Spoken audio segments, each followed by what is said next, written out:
Today on Satansplain, I'll be answering several questions from you, the listeners, regarding such topics as being a closet Satanist in the corporate world, the Satanic Witch, Eugenics, along with a bogus claim that never seems to die about Anton LaVey, and finally some testimony on Satanism improving the lives of Satanists. A lot to cover today on Satansplain. Well, it's not Satan worship, it's Satanism. It's embracing the life-enriching things which have traditionally been given the devil's name. Pride, lust, earthly success, rational self-interest, atheism, humor, nonconformity, science, a passion for living, being selective about whom we love. We don't see these as shameful sins, but empowering ideals. And we also recognize the psychological power and fun of symbolism and aesthetics, so we utilize Satan as mythology's most fitting mascot for what we're about. Satansplain, Satanic Talk with Church of Satan Magister Bill M. Welcome to Satansplain. I am your host, Church of Satan Magister Bill M. For this episode, I'm not going to stick to just one topic. Instead, I'm just going to read you some listener mail and my responses to them. So let's get started. I've got an email here from Albert. Albert writes, "First, I love the podcasts, both Devil's Mischief and Satansplain. I appreciate you opening yourself up to our questions. It seems my situation might be similar to yours. I am a Satanist and COS member who embraces the religion and teachings, but doesn't outwardly represent that to my everyday world. I'm a well-known, at least in my circles, government executive who would totally train wreck my career if I showed my religion outwardly. No tattoos. I own more than black clothes. I don't wear my sigil or Baphomet exposed outside of the house, etc., etc. I use social media pseudonym accounts to connect with other Satanists, including you, but struggle to find ways to deepen my experience. From what I have heard of your background, you too work in the professional world, and I am curious if you have any advice for us closeted Satanists on how to navigate this high wire act. Thanks again, and hail Satan." So I wrote back to Albert. Here's what I said. First of all, glad you enjoy both shows. I'm not quite sure what you mean by deepen your experience. If you're trying to find ways to immerse yourself in the more explicit examples of Satanism when you can't be very public about it, it sounds like you're already doing some things, namely utilizing the internet to have free exchange of words with fellow Satanists about Satanism and listening to satanic podcasts. I'm sure you also likewise already own the basic Satanism books and read them now and then. You know, the Satanic Bible, Satanic Scriptures, Satanic Witch, and so on. As well as maybe books written by other Church of Satan members, because there are plenty of those. I think another thing to consider are the books from the COS recommended book list, as well as movies from the recommended film list. Also, an obvious example that comes to mind is utilizing satanic ritual. I mean, there are those of us who may work in government fields, the corporate world, or some other situation where it would be self-defeating to be explicitly out as a Satanist. And in those cases, the fantasy, as well as the emotional reinforcement of satanic principles through satanic ritual, may be all the more important to you. Having your own altar, I would say, is a key starting point.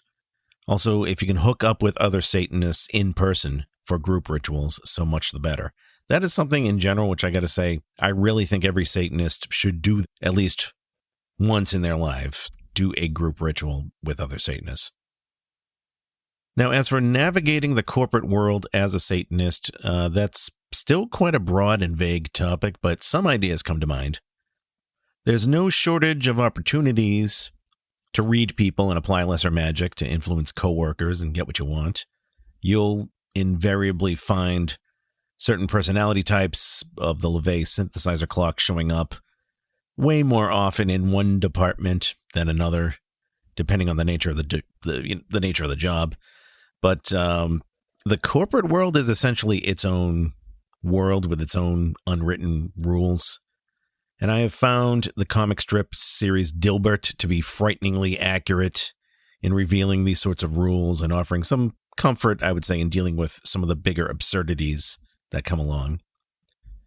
Another thing I would add to this is that there is, I believe, a sadistic joy you can have in knowing that you're pulling the wool over people's eyes the sort of attitude of, mwahaha, if they only knew. That can be fun. Personally, though, I would say my main reason for not revealing my Satanism in the workplace is not even so much fear of consequences, like some Christian fundamentalist happens to be in HR, or not even in the same department as me, but is determined to expose me and make life difficult for me, or for that matter, some equally repugnant far left wokester who is usually the sort of vermin who ends up working in HR these days, who wants me to break my principles about meritocracy or not necessarily joining collectivist causes. Or, even worse than that, would want to out me as a Satanist to make me some kind of token oppression boy. No, thank you. No, the main reason I would say I don't bring up Satanism in the workplace is because I just don't think religion belongs anywhere in the workplace. Religion and politics neither belong.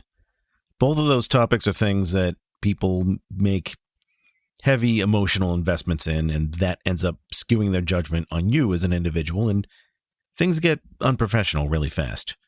So that's my view, and why I maintain the good old adage, no religion and politics in the workplace. Up next, I have an email from Katarina. Hopefully I'm pronouncing her name right. I'm probably not, but so be it. She writes, "Hi, Bill. First of all, thanks for a great podcast. I have not been a Satanist for very long, so I find it very educational. I recently finished reading The Satanic Witch. I like it, and some parts may be quite useful. However, the society has changed since it was written, and some parts just do not apply in my country, which is Sweden, in 2022. 2 examples. 1. In the beginning of the Bitchcraft chapter, it is described that women are, for better or worse, 99% dependent upon the support of men. 2. In several places in the book, including the above-mentioned chapter, it is obvious that the society at the time had a different view on the occult, tarot reading, etc. If some person were to talk about such things here today, especially in the corporate world, the person would be considered somewhat of a lunatic. It would be interesting to see a deep dive or analysis of the book from a 21st century perspective. So my question for you is, do you have any suggestions on further reading on this topic?" So I wrote back to Katerina and I said, honestly, no, I don't see a need to do that deep of a dive really from a 21st century perspective, at least not in terms of correcting or updating anything. That's because I would argue that the bulk of the book still applies. Now, granted, some parts of society have certainly changed in the last 50 years, for sure. But fundamentally, humans have not. There are still some things to know about men and some things to know about women, which are more often than not quite different from each other. And the main premise of The Satanic Witch, I'd say, is taking the fact that you are a woman and exploiting that fact to your advantage. Now, that doesn't mean The Satanic Witch is only for women, because male Satanists can and have most certainly learned from it. I certainly have. I did a whole Satansplain episode a while back that included an interview I did on the topic of The Satanic Witch, and that was one thing we talked about, using The Satanic Witch as a man. As for views on tarot reading and the occult, I would argue that, if anything, these things are way more acceptable and less esoteric than they were 50 years ago. Maybe culturally in Sweden, there are disproportionately more atheists who have a knee-jerk reaction to things like astrology or palmistry, but people still fundamentally like to hear about systems that say that you're special, and you can exploit the fear of the unknown and the scary they have in the back of their minds. So those are some things to think about. And a quick reminder that you are listening to Satansplain. I'm reading some replies to listener mail in this episode. You can email me, bill@satansplain.com is the email address. You can also visit the official website, satansplain.com. There you'll find all of the episodes. Satansplain episodes can also be found on Spotify, YouTube, Audible, Google Podcasts, Apple Podcasts, and other such places. There's also a Facebook page, as well as a Twitter channel. I'm on Twitter more often than I'm on Facebook these days. And that brings me to this next message, which I actually got on Twitter. Milden writes from Twitter, "It seems to be an increasingly popular narrative, especially from podcasts, that LaVey was a con man and only in it for the money, citing a quote from an FBI investigation. I was thinking it might be worth debunking some of this junk on Satansplain."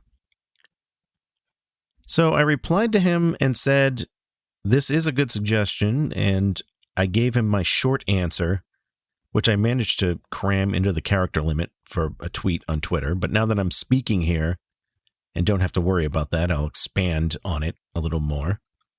First of all, the quote from the FBI investigation, I don't even know what that quote is or what the investigation was about.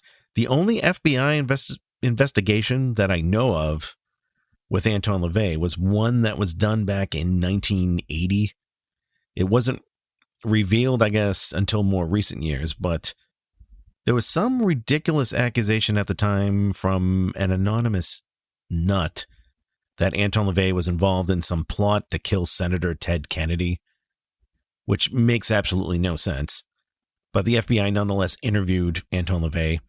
Not surprisingly, they couldn't find any credibility to the accusation. And Ted Kennedy ended up living for another almost 30 years after that, outliving Anton LaVey himself by over a decade. If you go to the FBI's website, vault.fbi.gov, I think it is, you can find a PDF on Anton LaVey. It's like 55 pages. I tried reading the whole thing. There's a lot of repetitive stuff in there. But yeah, like I said, no credibility to this idea of him trying to assassinate Ted Kennedy.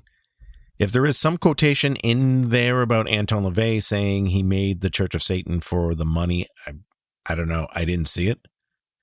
If you thought I missed it or know what the other quote is, let me know. Whoever out there thinks you know it, email me, bill@satansplain.com. But forget about the FBI thing for a moment here. Let's look at the claim that Anton LaVey started the Church of Satan for the money. Why would people say this? Well, since the beginning, there have always been people with no life who are desperate to discredit LaVey for some reason or another. And I guess these idiots feel that this alleged motivation for starting the Church of Satan implies that it's all some sort of money-making scam. So this accusation that LaVey was a con man and only in it for the money, I said to Milden, well, it begs so many questions. One, first of all, the argument is based on the presumption that there's something inherently bad with doing something for money. And to that I say, as a Satanist, what's wrong with doing something for money? I'm a Satanist. Greed is good. Money is good. I don't know about you, but I like making money and having money. So that's one point. Second of all, if Anton LaVey's goal was to make money, then why would he form the Church of Satan? Why would he form a religion that is purposely not palatable to the masses? He was in California in the 1960s. He could have very well created a cult with mass appeal if he wanted to. I mean, countless other people in California did so at the time. And people still do it to this day. So that it just doesn't make any sense. And also when you consider the model of charging a one-time lifetime membership fee, that's not a good model if your goal is to make money. I mean, can the people making this accusation even do the math? I did the math. I like math just as I like money. And not just because I'm Bill M, and those are two M words, but I did the math. When I joined the Church of Satan, it was over 20 years ago, and the membership price was cheaper. Of course, everything in the world was cheaper then, too. This is when you could find a pack of cigarettes for $2. But for the sake of the argument, let's pretend that what I paid when I joined was the current lifetime membership fee of $225. When I divide that by the time I've been a member, it means my membership has cost me about 78 cents a month. And again, in reality, it was less than that because I joined when the fee was lower. But I was in a store the other day, and a pack of gum these days was like $1.99. Maybe you could find 99-cent gum, but I can't even find a 78-cent gum. An MP3 costs more than 78 cents. And you're going to tell me this is some cult that's been exploiting me for money? Now, some might argue, well, Bill, that number works out to be low when you've been in the organization for that long, but not when you've been in it for, just 1 or 2 years. Okay, fine. But are you somebody who's a Satanist who is planning on not being a Satanist 3 or 4 years from now? Are you saying you can't see yourself being in agreement with Satanism 20 or 30 years from now in your life?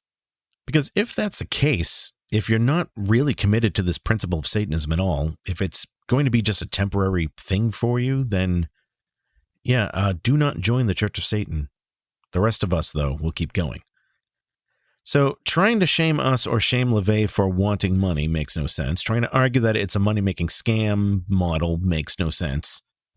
But aside from all that, here's a third question. How is it a con if I feel I got my money's worth? You see, kids, money is a tool that's used to exchange things of value. You give money to somebody, and they give you back something in return. Sometimes it's a tangible thing. Sometimes, it's tangible like food or electronics. Sometimes it's more of an intangible thing like insurance or a consultation or a lesson like a guitar lesson or a language lesson. Or yes, membership in some organization. To people who haven't grown up yet and have never had to pay for grown-up things like insurance or credit card interest, or maybe haven't ever had to commit yourself to a partner or a skill or to a philosophy, then maybe this is a foreign concept for you.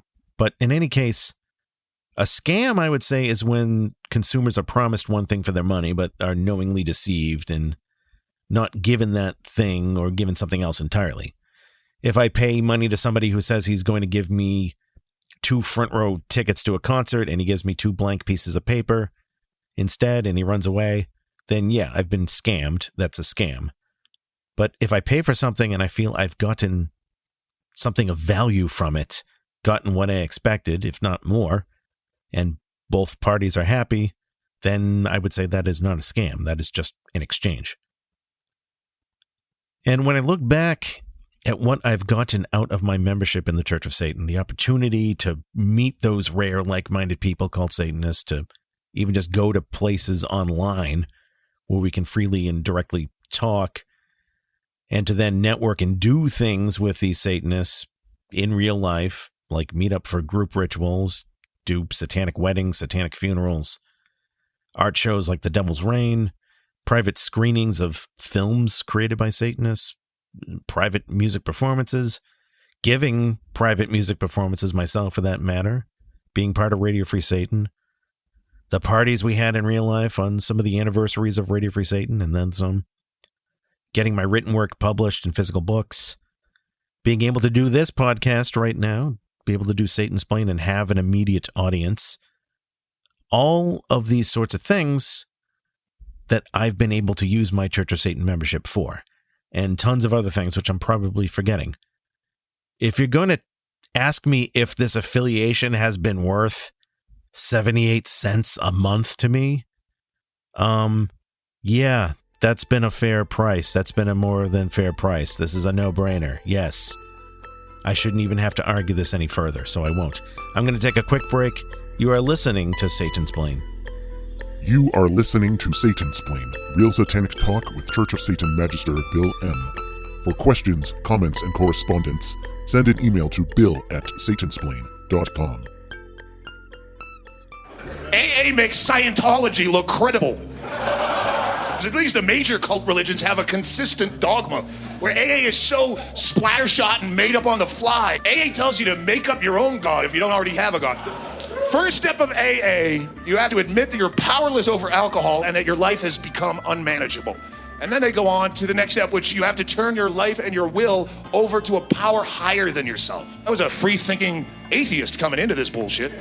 But since I went along with you on that first step on a goof, where I'm powerless over alcohol, I guess then by default, alcohol would have to be my only higher power.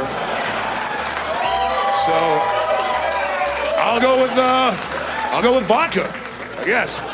If I am to be a monotheist and pick just one, I will go with vodka. It's a good all occasions. It mixes well in the morning with a nice citrus beverage. And that little bit of comedic blasphemy was brought to you by The Devil's Mischief, comedy that's not made for the masses. Listen to the show The Devil's Mischief on RadioFreeSatan.com. Welcome back to Satansplain. In this episode, I'm just going through some emails I got in recent weeks and sharing some of my answers here with you. And if you have questions, complaints, death threats, whatever, you can email me. Bill@Satansplain.com is the email address. I received an email from a listener named Charge. He wrote, I've been looking into Satanism, and after reading essays on the Church of Satan website, the Satanic Bibles, the Satanic Rituals, and the Satanic Scriptures, and listening to your podcast, I really agree with everything I've been reading and hearing. However, I've come to read about eugenics, and I'm not sure if it's something that is part of Satanism or just a personal interest of LaVey and Gilmore. I am not sure if I've just missed something or not. Is eugenics coded into Satanism? Do I have to support eugenics to be a Satanist? Do most Satanists believe in eugenics? So I replied back to Charge. Here's what I said. I started off by saying it depends on what exactly you mean by eugenics. If you mean the sort of Third Reich notions of wanting to build a master race and dictating who should breed with who and euthanizing people with handicaps or genetic defects and so on, then no, that is not part of Satanism. There is, however, certainly nothing satanic about the opposite extreme in thinking that each individual person has the same objective worth as any other one, that we shouldn't be wary of many people from terrible gene pools breeding, or that we should throw stratification out the window. And I will add to this that as a Satanist, I do believe in stratification. I do believe in meritocracy. I do believe that, simply put, there are some humans who are worth more than some other humans. It's not so fine of a line that I can, line up all 7 billion people and rank them one by one on superiority, or that we should systematically round up and exterminate people of one demographic. No. But I would argue that to think that, say, Michael Jordan is an equal human being to some mentally ill homeless person is just absurd. And I am in that spectrum as well. There do exist some humans that I will concede are essentially superior than me as far as their skills and abilities and genetics, and some that I'm clearly better than as well, for that matter. And then there are some where it seems like comparing apples to oranges.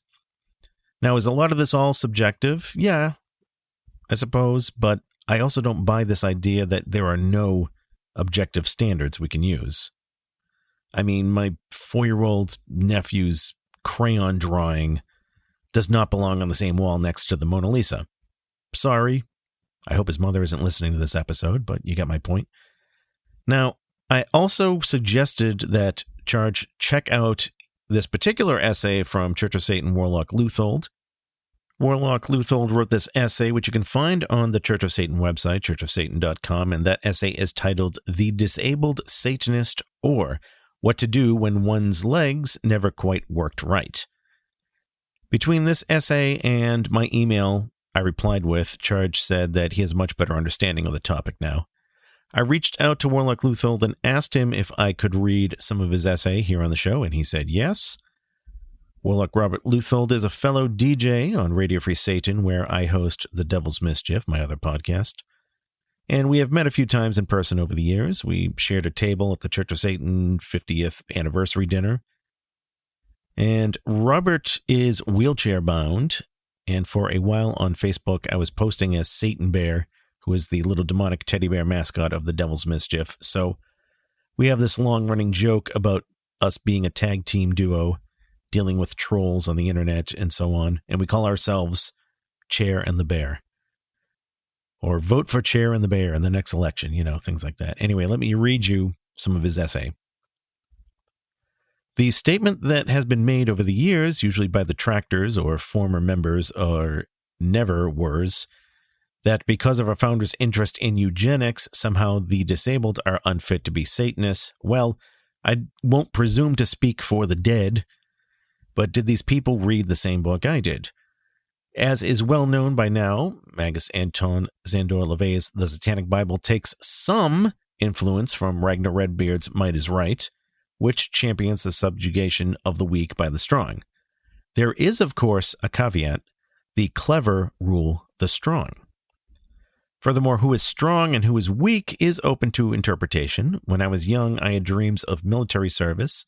Reality set in, and it was then that I had my first taste of being an other. By that, I mean I knew I wasn't like normal folks. And I ended up either hated, bullied, or protected because of that. In my late teens, this led me to the Satanic Bible. And Warlock Luthold here goes into detail about his medical history, and I'll just skip ahead where he adds, "What kept me going through many untold days of frustration was my will and my ever-growing misanthropy, and the fact that little by little I embraced that I wasn't like other kids my age. I actually preferred reading, movies, and video games. My mom basically forbade me from dating until later because studies came first.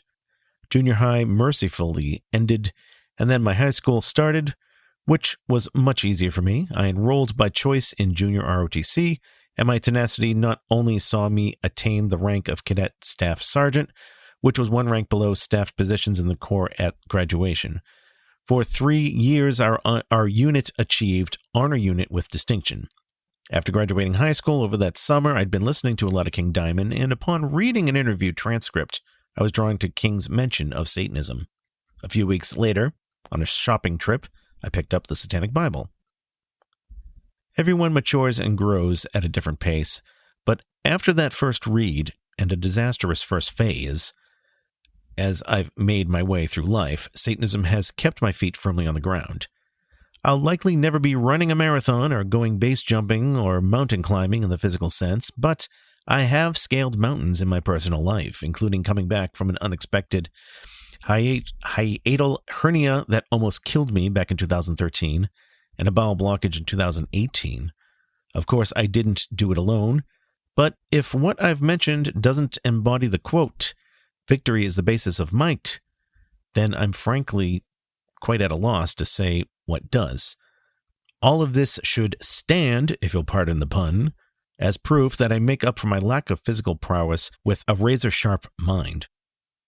Over the years, I have embodied and applied Satanism, be it through my podcasts on Radio Free Satan, The Metal Grotto, and formerly Metal Invaders, and my collection of erotic horror poetry, Obsidian Odes, as well as the various interviews on Satanism I've given over the years. This puts me squarely in the capstone of the pyramid, which Magus Gilmore mentions in his essay, A Primer for Fledgling Misanthropologists, found in the Satanic Scriptures. By my will and cunning, by my wile and guile, do I not only survive, but thrive. Not only that, but I do it with a deck stacked against me quite firmly. It should be noted, however, that I hold all the aces. In answer to the critics, the willfully ignorant, and the naysayers, yes, the disabled can be Satanists, and resoundingly so. Satanism has been a warts-and-all philosophy since its inception in 1966. It takes people from all, if you'll pardon the pun, walks of life. All that matters is that you are the best version of yourself that you can be. My life, with all of its ups and downs, is positive proof that I roll with the punches.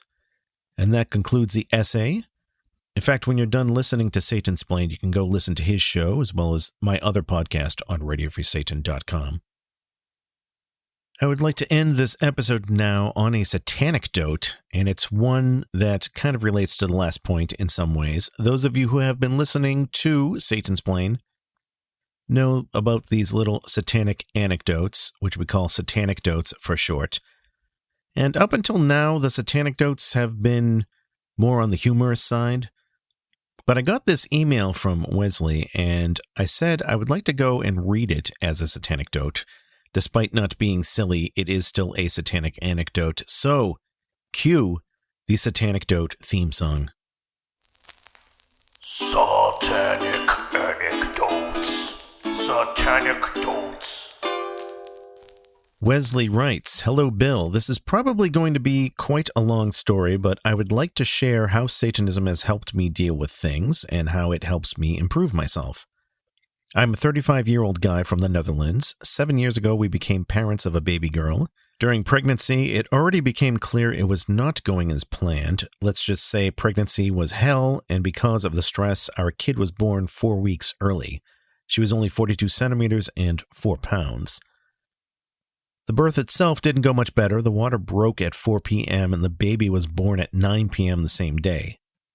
We had to stay in the hospital for a week because our kid had trouble keeping her temperature on par. That's when we started seeing the first signs something was wrong with my wife. She started doubting the kid was hers. After a week, we went home, and as soon as the maternity care ended, it went into a shit fest. Our kid had anger attacks where she would scream, yell, and hit everything in sight for hours on end every single night. My wife fell into a depression and was starting to hate the baby. This went so far that she was close to throwing the kid against the wall because of her panic taking over. This went on for a while, and soon my wife lost her will to live. I had to stop her multiple times from taking a walk towards the train. Eventually, after a year of help, my wife started feeling better, but then it was my turn. During all that time, I kept working, but I couldn't do it anymore. I slipped into a burnout. When I almost punched a coworker, we decided it was better for everyone that I should quit, and so I became a stay-at-home dad. As our kid grew older, more and more issues arose. She didn't look us in the eyes, she barely talked, and her anger issues got worse. So bad, we had trouble keeping her under control. We did get help eventually, and since all DNA tests showed the condition was not hereditary, all brain scans, etc. showed absolutely nothing wrong, and things seemed quiet and relaxed for about 6 months, we decided to try for a second baby. We did ask our help for advice. She told us that there was no way to know how she would respond, but there was no reason not to go for it. Boy, were we wrong. The moment our second was born, it completely went to shit. Our oldest didn't want to be on the same floor as the baby. All she did was hide, either outside or in the closet. When the baby cried, the daughter just closed her eyes and kept yelling, "Baby upstairs." This went from bad to worse. Our oldest completely broke down, and we were all close to not being able to handle it anymore. Eventually, we heard our oldest had autism and a mental disability when it comes to learning, etc. If only we had known sooner.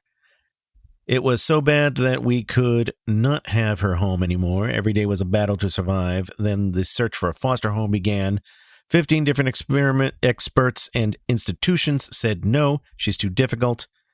Things only escalated from there. She didn't want to sleep alone anymore and started hurting herself, hitting her head against the wall, hitting her wrist on the bed, etc. Eventually a foster home was found. She doesn't live at home anymore since last October. We have her home twice a month. It was the hardest decision of our lives. Then again, did we really have a choice?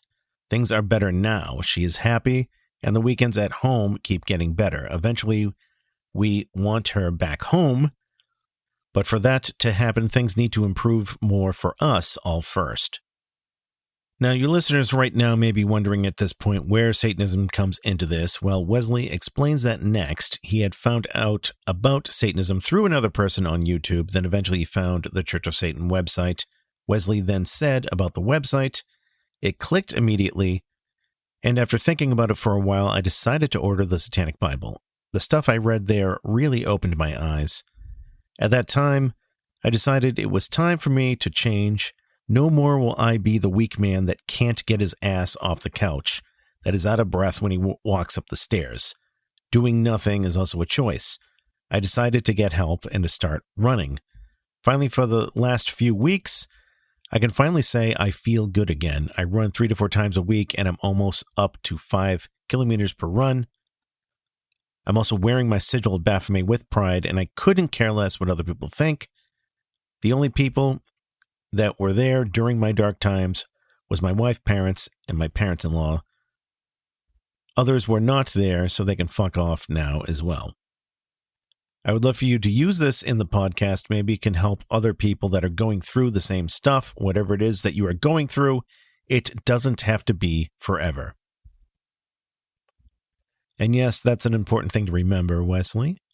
There's a reason why we have lack of perspective in the 9 satanic sins. There is no supernatural deity out there who can help you. There are collectives out there that may give support in the illusion of comfort, or perhaps there are collectives out there that may give temporary comfort and the illusion of support, or perhaps more accurately, distractions, but ultimately, you are on your own here on Earth. There is no magical pill or incantation or spell where you can just go through the motions and your problems go away overnight. As the Satanic Bible says, the God you save may be yourself, or likewise the God who saves may be yourself. You are the one ultimately responsible for changing your situation, and when things get dire, it sometimes takes more than just intellectually thinking your way out. There's an emotional component that you can harness and drive yourself out with, and that's where ritual, or even in this case just symbolism, comes into play. We are Satanists. We don't spell magic with a K because it's not an apprehensive mystical exercise. We use those man-made inventions of ceremony and symbolism as the will-focusing tools that they are.